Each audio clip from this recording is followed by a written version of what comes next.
Ngunya na aldaw ang ika-66 na taong anibersaryo kan pagkamundag ni dating Naga City Mayor asin DILG Secretary Jesse Robredo. Ini sararuman na pigrumdum kan Naga City LGU kay banan anman iba-ibang ahensya asin opisina sa syudad ni Naga.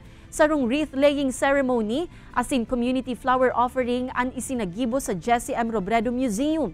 Sinundan ini kan sarong Santa Misa asin tribute program para sa dating alkalde kan syudad.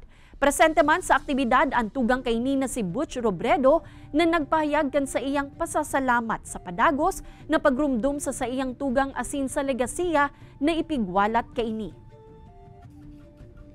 Kami katong nawara si Jess, pigmatik mo ito.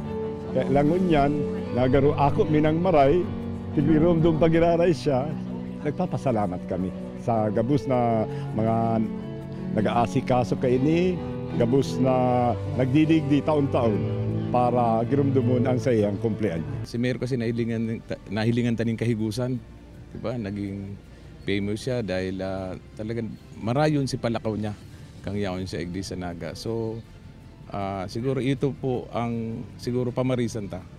Pamarisan po kang kada saro. Bako lang po siguro ang PNP.